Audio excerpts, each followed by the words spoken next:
Howdy race fans, welcome to my little show about racing I like to call In the Pits with me, StockCar Scott. Presented here new each week on YouTube on Wednesdays when I feel like it throughout the racing season. This past weekend was Daytona as far as stock cars go, my favorite kind of racing. After 2 days of televised NASCAR practice, the ARCA Lucas Oil 200 kicked off the season on Saturday. And as per usual, there was a big early wreck that coaled down the field, but also took out Bobby Gerhart, an ARCA veteran that now only races on the super speedways. NASCAR Truck Series regular John West Townley won in a one-off Zaxby's rented Chevrolet. The next televised ARCA race is at Talladega, even though they have a couple of races at Nashville Fairgrounds and at Salem, Indiana in the interim that aren't televised, but if that changes, I'll let you know right here on In the Pits. This year in ARCA, I will be following number 22, homeboy Kevin Thomas Jr. from Coleman, Alabama. He finished 7th this past weekend at Daytona and is planning to run the entire ARCA schedule. Okay, next on Saturday was the Sprint Cup Unlimited, a 25-car field for a 75-lap race. And folks, it was a wreck fest as it has become here lately. Brian Vickers in the number 14, subbing for Tony Stewart, set off one of the wrecks with a flat right rear tire. The ensuing spin crashed Dale Jr. and Kevin Harvick, so my hopes for a victory ended early. The ultimate winner did get a dent in some of the early wrecks, but little Denny Hamlin went on to win the race, followed by Joker Logano. They both avoided the wreck that brought out the first use of the new overtime line. Hamlin was able to reach the new line in the backstretch there for an official start, but the wreck in turn 2 on the white flag lap brought out the race-ending caution. Dale Jr. stayed out on the track with a torn-up Tax Slayer Chevy to finish 15th in a race where only first matters. The next day, Valentine's Day, I'll drink to that,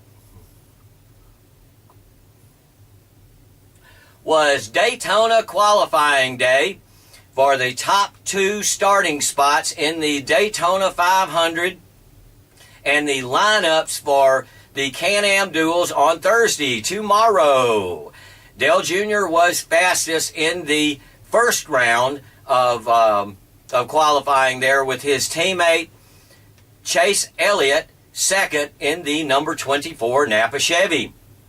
From there, the top 12 went on to a second round of qualifying, where Junior only finished 3rd, with Matt Kenseth in 2nd, which puts him on the front row for the Daytona 500 for the first time in his career. And making history, Awesome Bill from Dawsonville's boy Chase Elliott became the youngest pole sitter in Daytona 500 history at 20 years old. So he's starting off right in that number 24 Chevy. Of course, this pleased my oldest brother Richard immensely, as he has decided, with the retirement of his favorite Jeff Gordon, to become a Chase Elliott fan. Well, at least he won't have to learn a new number. After qualifying, my youngest brother's his favorite is Happy Harvick, and Happy and his temporary teammate there, Brian Vickers, subbing for Tony Stewart, had their times disallowed because of a 1/4 inch height discrepancy there. So they'll have to start at the back of their designated Can-Am dual race, along with Martin Truex Jr. He'll have to start at the back of one of the races because he didn't even get to take a time because he was having problems with the roof flap on his car during qualifying. So they'll start at the back of the two Can-Am duels tomorrow. The fields are set. They begin at 4 p.m. out here on the left coast. So, folks, start working on your excuse for how you're going to cut out of work early tomorrow and get home in time for the racing. Also, this weekend, I received my season passes for the West Coast Late Model Series. I tell you, folks, I am ready to follow the tour of the West Coast Late Model Series. It's going to be a great season of local late model short track racing, and you know, you get a season pass to all this fun for just $100. $100 will get you into 9 points races for the West Coast Late Model Series. One of those races is in August at Evergreen. 2 of the races are June and July at Hermiston Super Oval. And then along with the Apple Cup and 5 other races throughout the season, they got 6 there at Yakima Speedway. And that's all the points race, 9 points races. But then for your $100, there's a bonus. There's always a bonus, folks. And the bonus is your pass will also get you into both days of Fall Classic. Woo! Woo! I tell you, folks, this is one of the best deals in racing in the Northwest or any place. So you need to, even if you miss a couple of races, it's still a great deal. And wow, I'm really beginning to sound like a commercial for the West Coast Limited Late Model Series. But I tell you, folks, it's a fun racing series, and a bunch of my Facebook friends are drivers that will be running full-time or part-time this season in the West Coast Late Model Series. Check out their series Facebook page, and you'll see that lots of local favorites from all over Washington State and the Pacific Northwest, Oregon, Canada, parts of Canada are going to come for limited late model racing. It's fun racing, folks. Just a few people who have shown interest in the season to come. Of course, defending champion there, Buck Knoll Jr. going to bring Margaret back out and hope to win another championship with that number 95. Last year's Rookie of the Year, Zach Washington, he's going to make a return.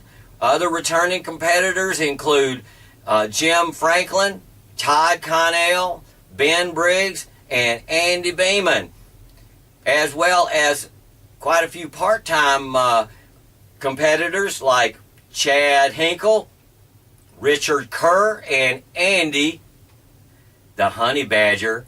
So, look forward to that. Plus, they're going to have a pretty good rookie class this year that is already includes Trevor Flora and Max Schroeder. So, listen up next week for another big announcement on the rookie class, and check out the web page, folks. Get your season pass for just $100 because this is big time racing, and race fans like Donna Knoll, they already got their West Coast Late Model Series season pass because I was checking the website just earlier. It's West Coast Late Models.org, and there are only 8 season passes left. So you need to hop on it there, Thomas. Okay, before I forget, there is mucho late model racing on on this week on fanschoice.tv down at New Smyrna, Florida. You got to tune in early because they get done by about 7:30 or so because of all that time difference. But Saturday night I was watching it and saw old Stephen Blinky Wallace, Rusty Wallace's boy. He came in second, and I missed the race from the night before where I think he might have won a late model race.